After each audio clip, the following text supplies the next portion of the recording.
Unshelling Medicine Podcast. Healthcare in the language we understand.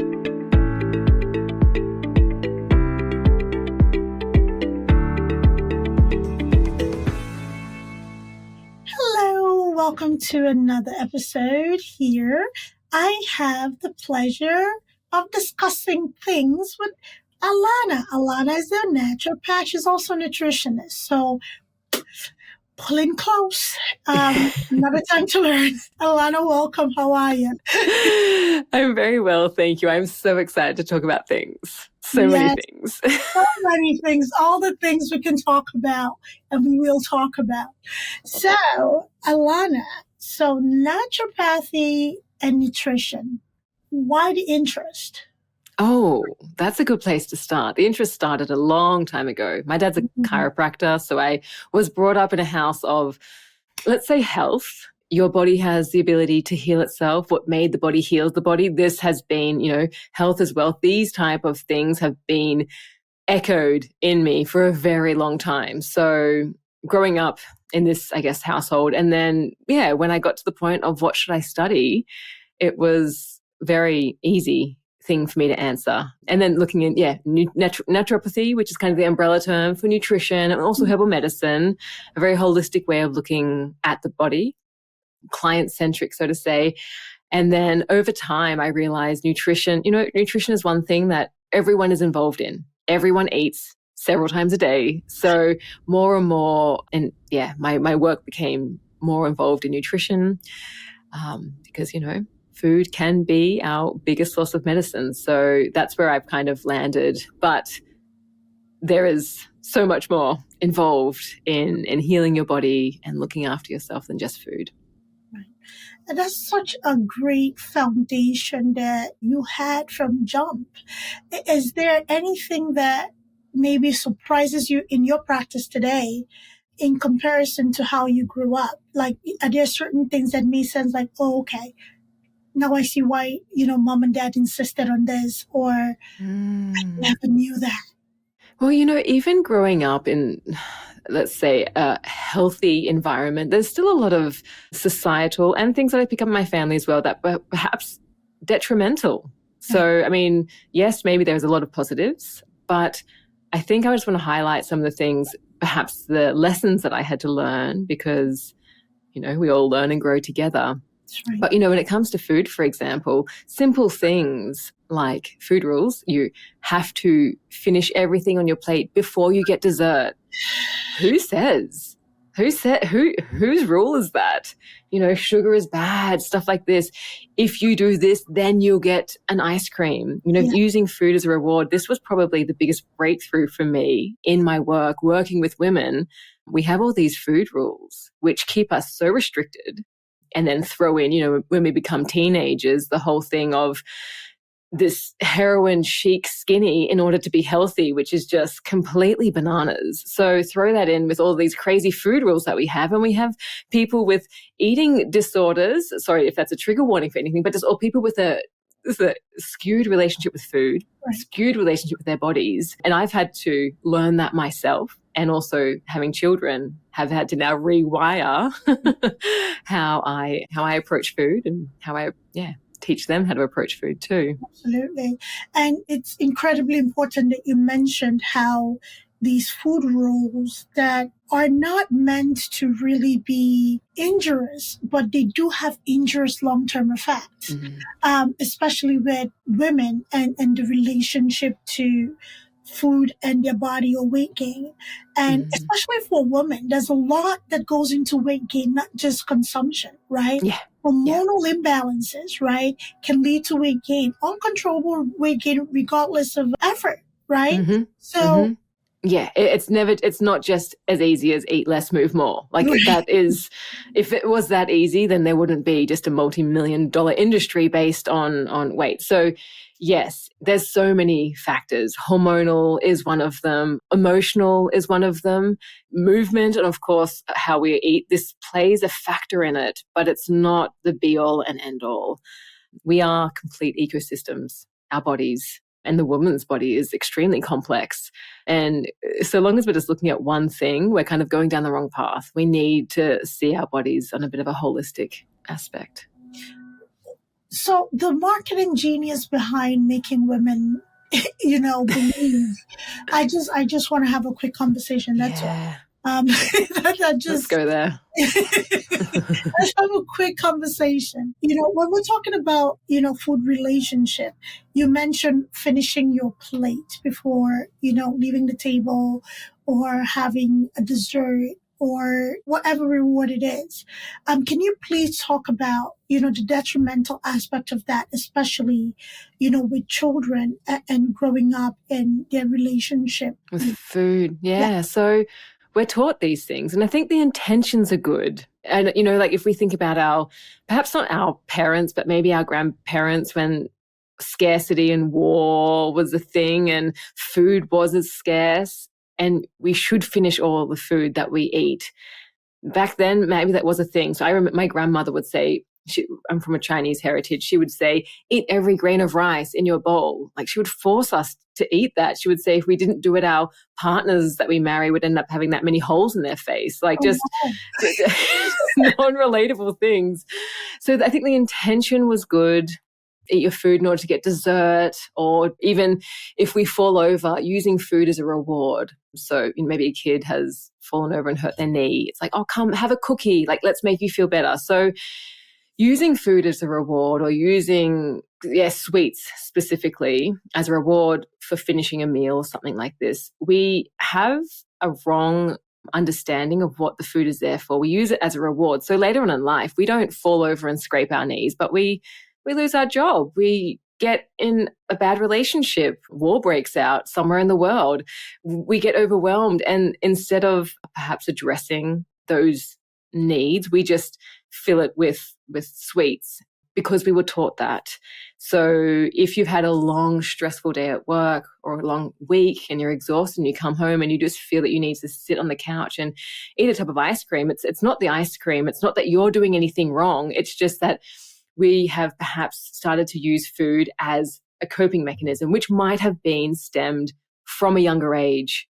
And by instilling, in our kids, or if we've had this type of conversation instilled in us from a young age, as we get older, we just have a very skew misunderstanding of what sweets are there for.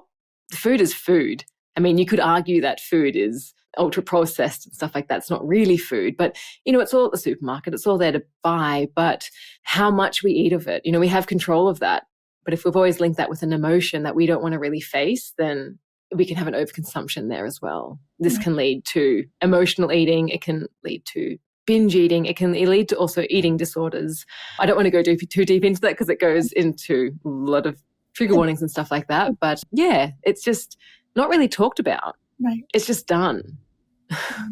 I think sometimes I've seen this from my experience, but also in the reality world, the TLC show My 600-Pound Life, a show focused on, morbid obesity. And part of that, the program, Dr. Now is a doctor that is very well known for being one of the bariatric doctors on the show. And part of the program is to go through counseling, right? Where people have to unpack this thing that you're talking about on their relationship with food, right? And a lot of people, just like any addiction, just like any illegal, illicit drug, whatever you want to call it, just like alcohol addiction, just like pornography addiction, just like any addiction out there, food addiction is a real thing. And just like any other addiction, people don't set out to be addicted. People use it to quell something, to cope with, right? It's a coping mechanism. It is. And is that self-medication, right? So just like you're talking about, you come back home from a stressful day of work, you reach for the tub of ice cream because you know what? It makes you feel better. Because this is what you went through at work, I need my takeaway. Some people grab for a glass of wine, others, whiskey, a shot of whiskey or 2 or 3. Food can be used in that regard. And the conditioning, not purposefully, happens somewhere along childhood. For any parent listening, sometimes it's easy to just shove a cookie in a child's mouth and just, for peace. However, what message are we building within that child? that, hey, don't process your feeling as long as you have cookies or food or something to replace the hurt, Yeah. should be fine. Yeah. Yeah. And I think with children, I did a lot of children's work as well. Cuddles over cookies. That we don't have to use food. There are other ways to help children understand and cope. And you're right, like with any coping mechanism, it's not the alcohol or the drug or the food. There's just deeper things that are going on that we need to unpack. And I think regardless of our parent, or if we are parents doing the best we can, our children are everyone has difficulties in their life, and we need to figure it out as we kind of go through life. And I think that's one of the biggest things, is being able to reconnect and be able to trust yourself, that you have the ability to do that. Right. Because you're right, like it's not the substance. There's just things going on for us. And they're usually the things that we don't want to face. Yeah. Well, some of the things that we don't know is having that level of effect, and some we don't want to fix, because healing is not easy. I just had a guest the other day, and we talked about the healing process and going through that journey, because I had to embark on it myself. It's not for the faint of heart. However, it is very, very, very much needed. You have to be okay with the emptiness in your head. And, once you're okay sitting in silence in your head and understanding that this is you and embracing it and working to address it, life does get doable. Yeah, that's really beautiful how you shared that. So you asked me before, like, Yes. what kind of happened? So, the healing process. I always used to think, like, what does the healing process mean? Because if you have a condition, okay, there's a healing process or a healing journey that one needs to be on. But there's a very large majority of people who are just like, they're not sick, they're not well, they're just kind of living life. Yeah. They don't, you might not even think that there's a healing journey to go on.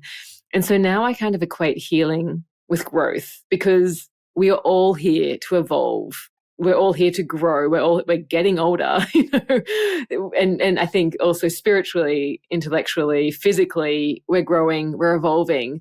So yes, now I've started to equate healing with growth. And exactly what you said, it's not for the faint-hearted, because there's a lot of things that you're going to come up against, which you're going to hear things that you don't want to hear.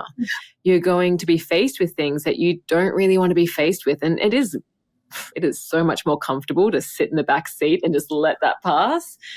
The thing is once you do the work and you get to the other side, it's like, I didn't know how good this could feel. And that's the true freedom in it all, isn't it? Yes. And it's ongoing. It never stops. Once that ray, it's like waking up in the morning, stepping outside and feeling that first ray of sunlight on your face. The night may have been rough, for mothers or parents who have a baby who either is colicky or the baby just decided, tonight is a party night, nobody's sleeping. You come out and feel that first ray of sunlight on your face. It's that kind of a journey that, you look for ways to continue to improve yourself. It's a growing journey, like you said, Alana. And just like the trees grow in the elements, it doesn't matter when, rain, sunlight, snow, winter, autumn. It doesn't matter. The trees grow. They go through that process. They go through that trauma, much needed trauma to grow. That is the healing journey. And it's a journey because it's ongoing. Nobody ever gets to nirvana. If you have, happy for you, but it's a process. It's an ongoing process that is rewarding. However, you have to be willing to do that. So for anybody who's struggling and having a relationship with food that you do understand needs to change or improve, there's help out there and you're not alone. Again, on this show, a lot of people talk about either, most of it, you're really surrounding childhood abuse, sexual abuse, or molestation, and for trigger, very painful stuff. And either they were faced with a family that never took it seriously or acknowledged their pain through it, or never really recognize how much this internalized pain was doing to them. So food was always the thing that made them feel better. And it just got out of hand. So Yeah. the emotional aspect of eating, in your experience, how is that journey to healthiness? Or, you talk about going and healing. How is that journey in your experience with any clients who they have come to you Yeah. having this relationship with food that they do recognize is detrimental? It is a journey. Okay. It is a journey, and it takes time because there is a lot of unwiring that one has to do, Okay. or unlearning and relearning. Okay. It's interesting. Before you talked about like getting to nirvana, good if you're there. It's like we're, as children, we're kind of born pure, and then through all these experiences we get all these filters, and I think it's just getting back to that pureness of ourselves. So it is it's hard. There's ups and ups, and there's downs and downs, and then there's like relapses, and it's kind of like one step forward, two steps back. But understanding that it is a journey, and that one, if you are willing to commit, then you can see change. And I think, the way I like to do it is kind of make it accessible in the day to day. Like where can you bring awareness to where we have different beliefs, and especially when it comes to food, around food. For example, something, like this day and age, we've got superfood and junk food. We've got good food and bad food, healthy food, unhealthy food, and we label all these foods.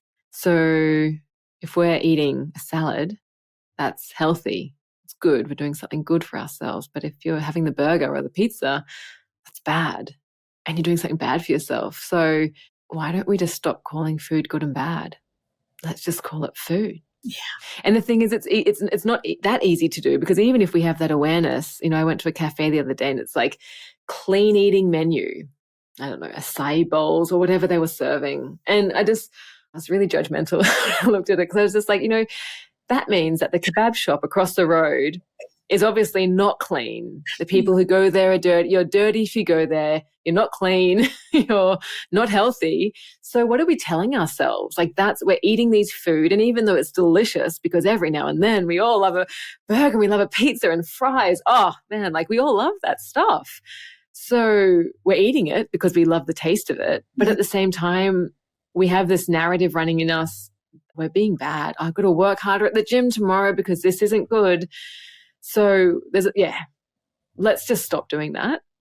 Let's stop there. And so there's different ways. And this is a challenge, because every time you're faced with it, you'll get caught up, and you'll eat something and you'll eat, but it is bad. And you'll justify why you can't do it. And there'll be a lot of resistance, but just allow yourself, accept the food, accept yourself, accept the whole reality of it.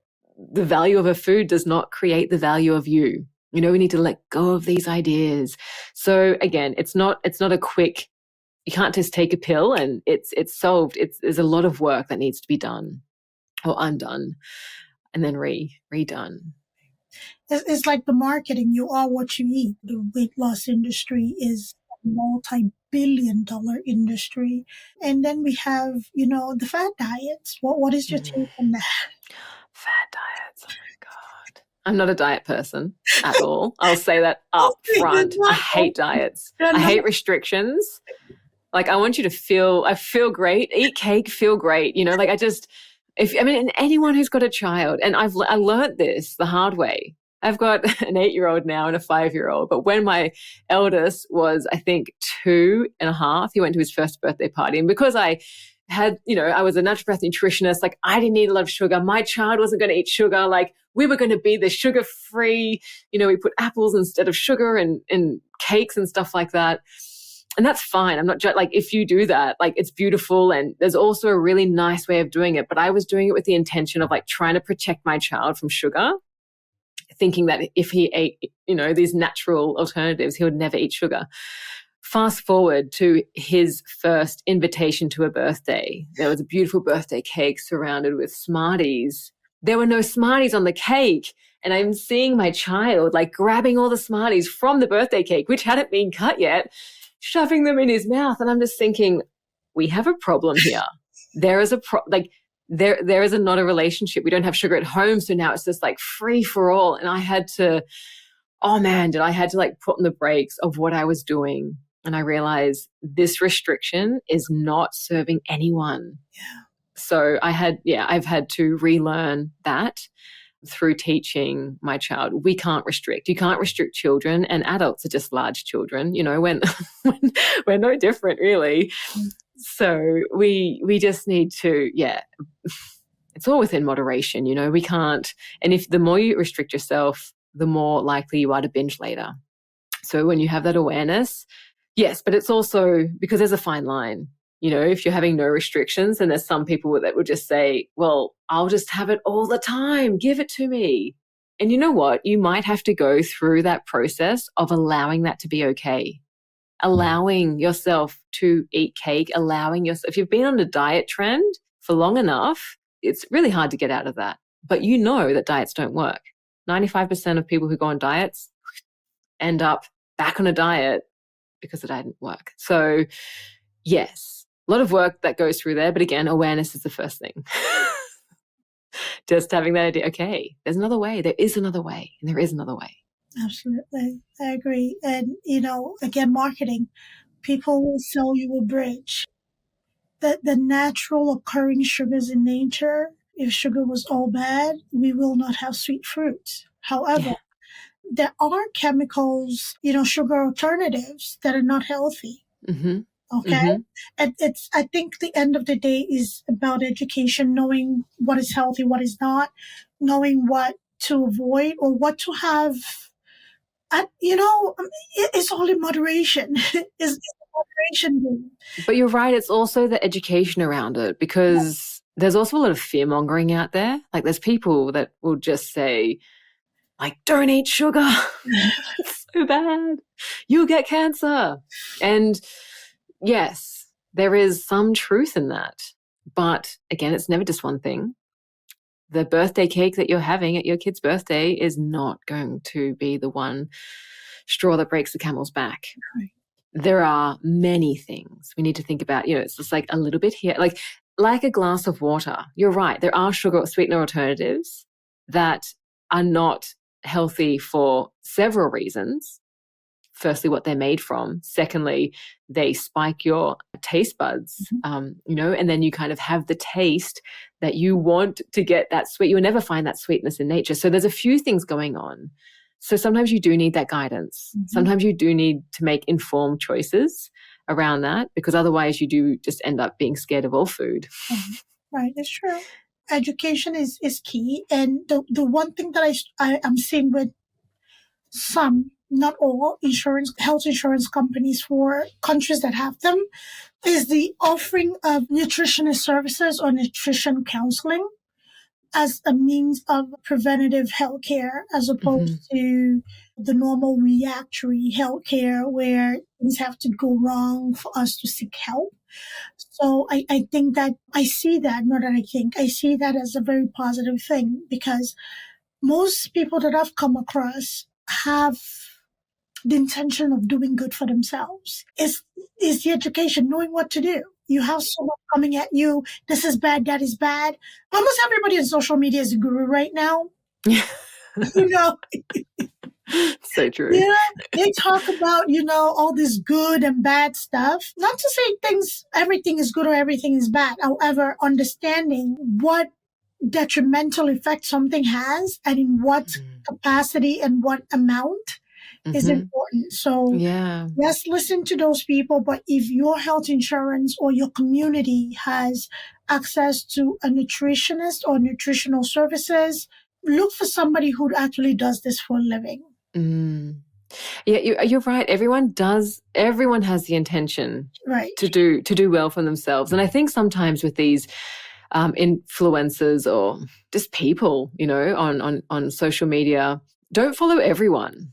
Just there's people who are going to speak to you, and there's people who will maybe make you feel fearful that you're doing the wrong thing. Follow the ones that make you feel like you're making the right choices, but not from fear, from a very empowered position, because there are a lot of people who will scare you, use all these scare tactics to kind of at the end to sell you something, actually, is what they're trying to do.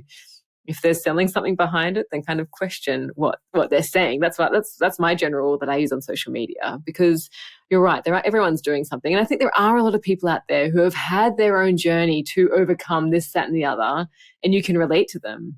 But there is something quite powerful, obviously, in people who have a proper qualification and education, and also the experience with other people. So I think that's also where you can kind of weigh up. And yeah, if the insurance companies are supporting it, then use that resource. Yeah, it's a resource to be had. Yeah. And also with finding guidance, along with empowering you, find a provider that also believes in you trusting your body to do what your body needs. That is another level of empowerment. Again, like you said, what are you selling at the end of this message?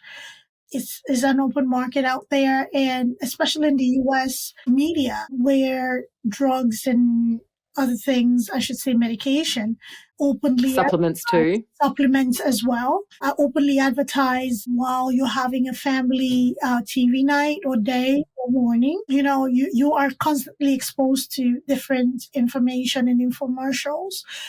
Take it in with caution. So about abstinence in the fad diets, right? I don't know if you are familiar with a documentary. It's a documentary on microbiomes. It's actually on Netflix. I don't know if you got a chance to watch it. What's it called? I think the human microbiome. I believe that's the name. It's a document. There's microbiome in the title. Okay. And it actually addresses the effect of restrictive diets and how the microbiomes to be able to produce all those hormones that you do need in your body, including endorphins and all those feel-good hormones. When you deprive those microbiomes, they get killed off, right? And then people are going to depressive states and not understanding why. Because the natural microbiomes that you've deprived yourself of because of a diet, a fad diet of sort, is dead. So now you have to replenish it. It's a very interesting documentary, and I learned a lot from it. It was basically examining different people with different level of relationship with food. Yeah, I mean, through hormone relation and the microbiome relation, it's huge. It's really big, like weight and the hormone and our hormonal changes. And I'm not talking about our reproductive hormones, because I think sometimes when we talk about hormones, people just think straight away our reproductive hormones. But let's think about Nobody talks about anything else. Yeah, true, especially in the women's health space. But let's think about like our hunger hormones and our satiation hormones. We all have a set point. So think of it like a reservoir of water, that has a certain level of water. When we go on a diet and maybe we do lose, 5 kilos, 10 kilos, something radical, you do lose all that weight, your body, like that reservoir lowers, your body just from its innate, like primal instinct says, oh, we are starving. So your hunger hormone, ghrelin, is going to get pushed up. So you're going to feel hungry. You're going to want to eat more. And you're going to think, well, I can't control myself. I have no discipline. I've got no willpower. It's not nothing to do with you. It's an evolutionary byproduct that's happening to you for your body to refill this reservoir. And once you've hit that point, then you get the hormones within you that are going to say, okay, you're full now, stop eating. So yes, there's so many detrimental things that can happen with a diet. Also, depending what diet you're on, and when it comes to the microbiome, like our microbiome, like it feeds on food, it feeds on fiber. A diverse plate or diet means diversity in the gut microbiome. Like it's so important. And of course, our gut is affecting our mood, it's affecting our immune system, it's affecting how happy we are. So yeah, it's I guess in this point, food can really be your medicine. But not to say it, like to be empowered to eat, because you're doing it anyway. As I said before, you're doing it anyway. And the foods that make you feel good, period. Like, if you're going to eat pizza 3 times a day for 7 days a week, your body's going to crave something different. Similarly, if you eat just a salad, or I don't know, something else like that 7 days a week, your body's going to crave that diversity or just something different. And if you go traveling, maybe you get constipated, maybe you break out, maybe something doesn't work. And you're like, I need to just have this type of food because it works well for me. Right. And so, I think in this respect, like you can start to listen to your body. And we talked about this earlier, and you and I, before we started recording, that this lost art of people being able to listen to their body. When someone says, listen to your body, like, what does that even mean? How do you even listen to your body? So I think with food, it's usually a pretty good indicator. If you're eating something that your body doesn't agree with because it's coming out the other end, or maybe you're getting bloated, or perhaps you're breaking out, through your skin, this is your body telling you. Absolutely. And need to start paying attention. Mm-hmm. I agree. And, paying attention to the body and listening to those cues, it's quite interesting. You brought up satiety and, feeling hunger, because one of the people interviewed on this show on Netflix is a Japanese competitive eater. And because of the nature of the work that he does, he stretched out his stomach so much. And he's one skinny guy. He stretched out his stomach so much that he feels jealous when he actually goes out with his friends. And they talk about feeling hungry, and he's lost that feeling. And after eating, they talk about satiety, and he's lost that, feeling of being satisfied. That marker. Exactly. And it's so interesting how the human body is built to protect us. And we can choose to either kill it, deplete it, or support it. Right. And the microbiome description and explanation you gave is so beautiful, because it's an ecosystem. The gut is considered your second brain.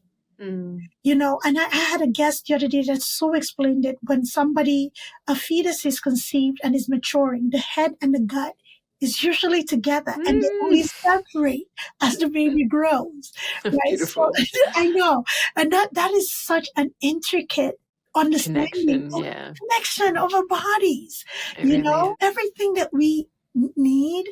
And it always so pleases me to see, especially people in the naturopathic area, having people believe and trusting their bodies to heal, right? If you have a certain whatever, listen to your body, let's work on it, let's improve it. And but this is the thing, is like, we're in today's age, I think and now with AI, right, on the rise, and social media and just advertising, influencers, we're bombarded with information. The external is telling us all of these things. And then, we're wondering, well, why aren't I fit? Or why can't I lose weight? Or why aren't I healthy? We're wondering all these things. And, the external is actually just reflecting something internally that's happening within us. And to get back to this innate ability to kind of heal ourselves, to feel well, to get there.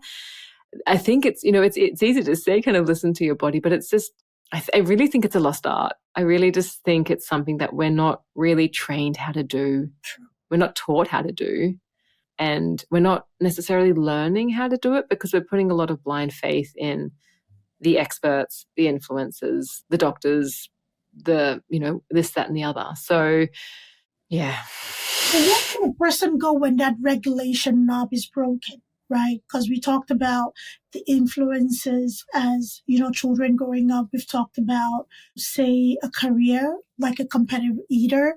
We've talked about using it as an emotional soother, like a pacifier of sort, right? As adults. Where can a person turn if they recognize that, I'm paying attention to my body, but because of years of treating my body in this way and having this relationship with food, my natural knob, is broken. Where do I start? Because I'm eating food that I know I shouldn't be eating in excess, but I'm eating it because it makes me feel good and I want to change something. Where can a person start on that journey? Yeah, that's such a beautiful question. And it's really, it's really what we should all be asking ourselves. I think in a state of stress, we don't make informed, or not, maybe not informed is not the right word, but in a state of stress, we don't make right decisions that are right for us. So stress, we can say this is like fight, flight, or freeze response. We get stressed from many things these days, whether we're late, our job, finances, relationships, an email, a dog barking, a bad night's sleep. Like we are little nervous wrecks, and no one's prone to this. We all experience stress. However, when we are stressed, we are not in a state where we can rationally get to a place where we can kind of tap into ourselves, because fear comes in, right? Fear of, I don't know, let's say, for example, I've had a hard week. I'm going to eat this. I'm going to, and then you kind of have these perhaps bad feelings about it. Why did you do that? You shouldn't have eaten so much. These guilt, the shame, like all these feelings that come in. Again, it's not the food that made us have these feelings. It was perhaps the environment, that stress that we were feeling. And so this kind of, it stresses, our nervous system is in a sympathetic nervous system, which so it's like, the fight, flight, or freeze. The parasympathetic is that rest and digest. It's that calm. When we're in the parasympathetic, or even in a relaxed and calm state, if you've finished your work week and you've come home and you're relaxed, you might not have the feeling that you need to smash whatever you want to eat, because you feel content and you feel relaxed. So where I start, firstly, I think awareness, like just that this is even happening inside of you, is the first thing. The second thing is we need to calm our inner seas. Stress is not something that you can just wish away. It's always going to be there. It's a constant thing. It's going to be there our whole lives, whether we can control it or not. Where I find the biggest impact is we need to find an inner calm. We need to soothe the seas within us. And one of the easiest ways that I found to do this was through judgment, or rather non-judgment. Mm-hmm. Judgment causes stress on the mind and the body. And we judge a lot. We judge ourselves, we judge others, we judge people we don't know and things happening in places. And that judgment causes a real internal turbulence. I tried for a day, for 3 days, for a week, and now I do it as a daily practice to not judge myself and to not judge, period. And that's changed the way in which I completely do things, because I'm calmer. I'm internally calmer. So when we let go of judgment, when we practice letting everything is neutral, don't judge food, don't judge yourself, don't judge that person who's really annoying you. And, we get defensive because judgment, like we're protecting ourselves. I'm right, you're wrong. Like you're to blame. Like all of these things that we've kind of carried from our childhood, these primal things that want to make us feel protected. We judge and, do this for ourselves. But when we understand that that's not always helpful, that resistance, like that's not fun. It's not always a fun, even though you feel safe. So to really find ways, and for me, it was just letting go of judgment of myself and of all things. I was able to create an inner calm. And when you can create an inner calm, there's like an inner peace, let's say, stress levels drop. You feel relaxed. You are in this state of the parasympathetic, that rest and digest. You don't feel the need that you need to cope, because everything is okay. So after awareness, I think finding a way to create inner peace is the next step. And the easiest activity that you can do, and it's free and you don't need to do much, is to just catch yourself up on where you're making judgments on yourself. And, you'll hear it in yourself. If you're doing something, oh, you shouldn't be doing that. You shouldn't be eating that. You shouldn't do that. Like that's you judging yourself. Let it go. You aren't what you think. We think we are what we think, but thoughts aren't all of us. They are a part of us, but they're not the entirety of us. And when we realize that and let go of them, there's an immense amount of freedom there. And through that freedom, we can we unlock like this potential. You talked about a tree before. Like, yes, like we all have that ability to grow. A tree does not judge another tree because it has fluffier leaves or it has more birds in it. It simply grows and tries to get the light into it. And as humans, that's also what we strive for. We don't need to have fluffier. We do, because the ego comes in and fear comes in and our fight, flight, and fright and being defensive and judgment. We say, oh, we need to have fluffier feathers or hair or whatever, but we don't. We don't. We just need to connect with the sunlight, with a light, which I guess one would call higher self.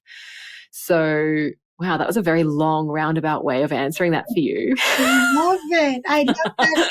I just let you just be in your genius. I know, I was in a different world just then. Thank you for allowing me to put that here. I love that. And on the flip side of that, what would you say to a person who is in a judgmental environment, which is not, helping them grow? Yes, judging and letting go, because all you can control is yourself, right? You can only control up to hear people. And that's it. On the flip side of that, what is the health benefit and the self-care a person can do if they find themselves in a place where they're constantly being judged? Let's use for a food, for instance. You shouldn't be eating that. You shouldn't be eating that. That is bad for you. All chickens have all this exponential amount of hormones in them. So you should switch and be plant-based only. And you shouldn't be. So what?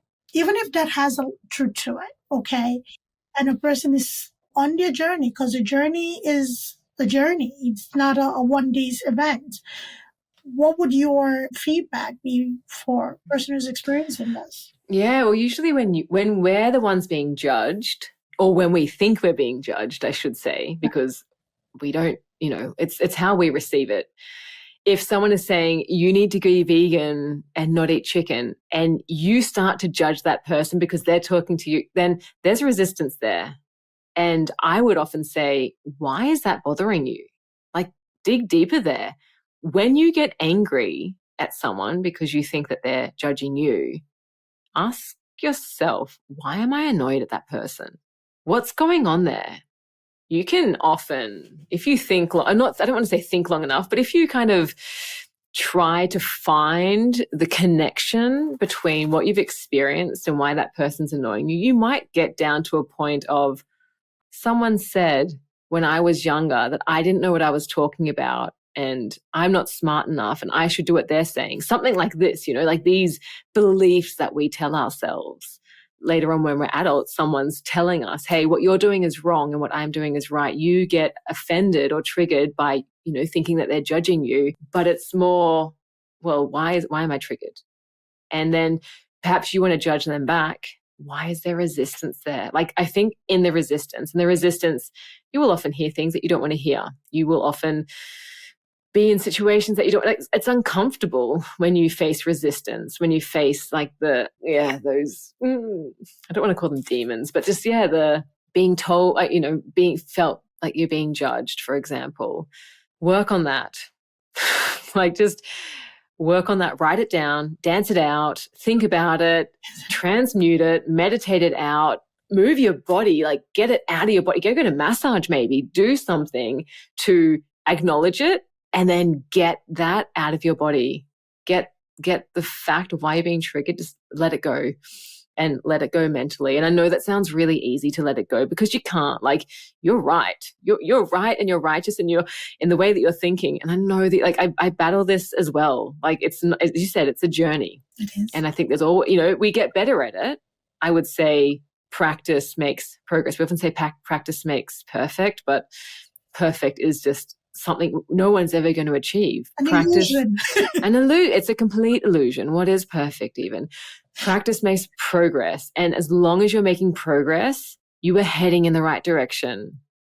And if you're down at that place where you feel like, because sometimes you get to a point where it's it feels like rock bottom and you're just I can't do anything. Start with one small step. Start making a small practice of just acknowledging being aware, or perhaps practicing being non-judgmental, and doing this just day after day will start to create a snowball effect and progress, and things will get easier, and you will stop judging and you will stop feeling judged. This is also the thing. When you stop judging, people stop judging you. I don't know how exactly that works, but like I get judged because I'm judging people. But when we stop judging people, it's just energetic. It's the energy you put out. It comes back. You could, yes, exactly. You could say that. Yeah. You are being judgmental, and therefore judgment is coming back to you. Yes. And if you don't want to be judged, what do you have to do? Stop judging. Stop judging. Yeah. So I find this to be highly profound, and again, not easy. You'll come up with resistance, but if you are ready to make radical change in your life, in your health, and if it comes down, I mean, when I think of health, like, yes, we talk about nutrition is a huge part of it, but the food isn't the problem.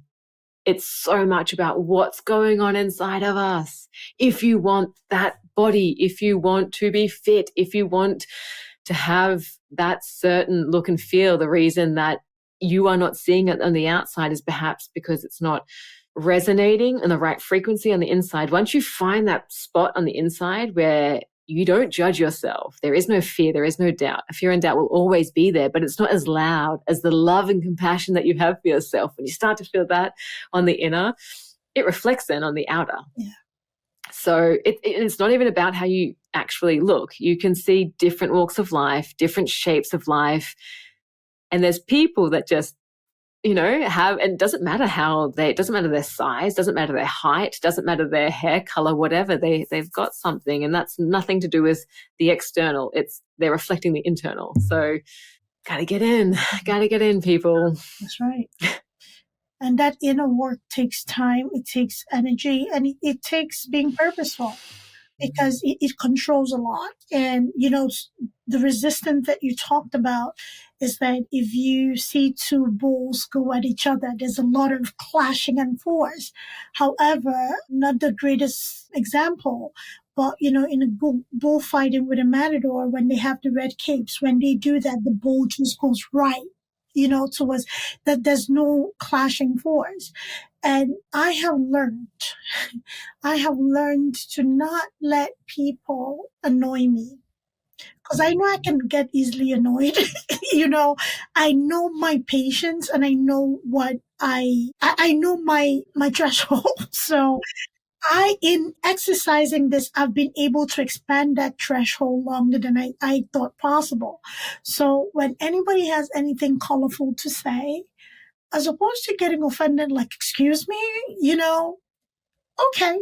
And I leave it there because it's not mine to take. So true. I think Keanu Reeves also says something like, he's at a point where he realizes that if someone thinks that 1 + 1 = 3, who am I to even say that they're wrong?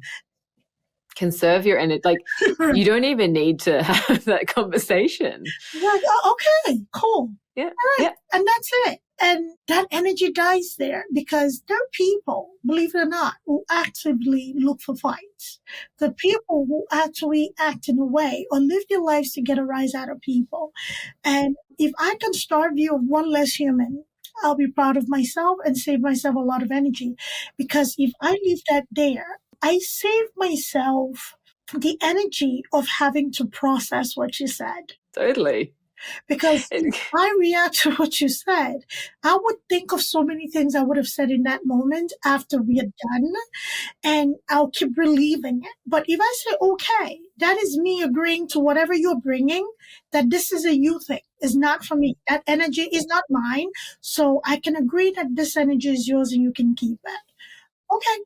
Oh, you come in, oh, well, da, da, da, da. And I did this with a colleague the other day, and they said something to me. They expected a reaction because something occurred prior. And I said, congratulations. That was it. Congratulations. Yeah. Oh, did you know that? Da, da, da, da, da. I'm like, oh, congratulations. Congrats. That's all I kept saying.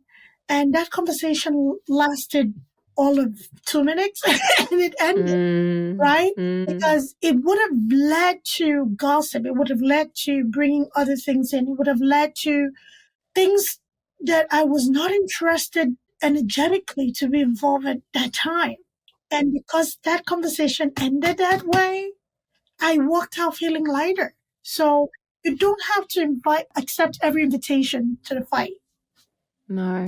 And I think you're right. Like, so much stuff takes energy, and working on yourself and feeling into yourself, working with yourself, it does take energy. And I think that's where practice, self-care, nourishment, forgiveness, like meditation, all comes in. The importance of a daily practice. It does. And forgiveness, again, I've said this before and I'll say it again. Forgiveness is never about the other person. Forgiveness is a you thing. Forgiveness is never about the other person. People often think because I'm forgiving somebody, then I have to let that person back into my good graces. No, you do not. No. It does not. You don't even need to like actually tell them that you forgive them. It's just not. A conversation and a contract that you have with yourself. That's it. It's a you thing. It's a you thing. The best thing for forgiveness is like drinking poison and watching somebody else die. Yeah. When you don't forgive, that's what so good. Yeah.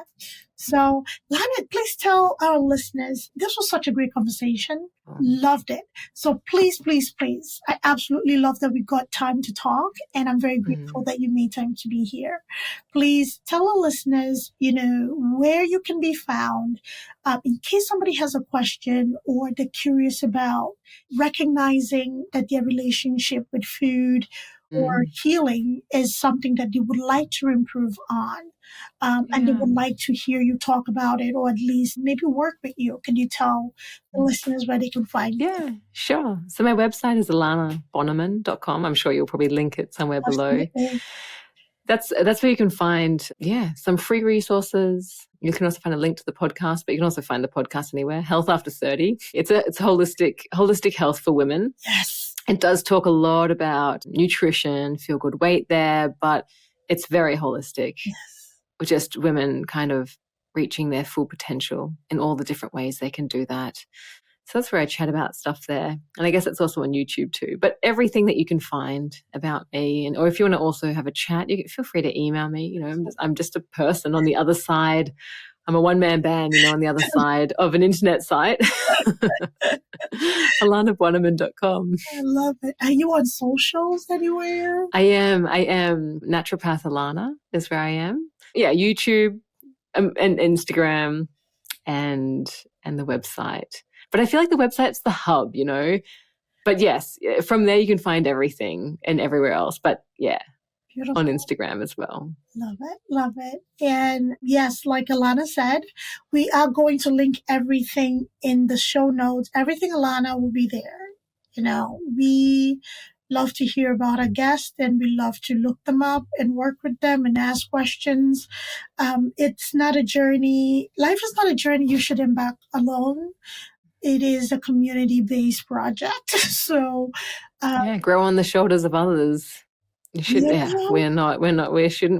Yes, life shouldn't be alone. Together. And what is it? Alone we survive, together we thrive. We need to thrive. Let's not survive. Survival is hard. Thriving. Survival is, yes, but absolutely. Survival is here. Thriving is. Woof. Through the ether. Okay, we need to be vibrating with the universe. So look for your community. Reach out. Like she said, she's willing to answer questions if you want to chat. We can all improve habits here and there.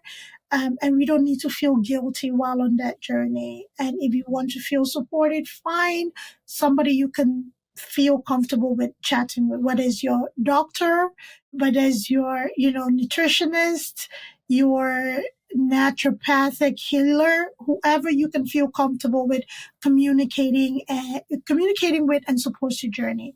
So thank you all for listening. We are very grateful that you made time to listen to us. Lana, thank you for being here again. Thank you so much for the conversation. All right. It was beautiful. Thank you. Bye, everybody. Take care of yourselves.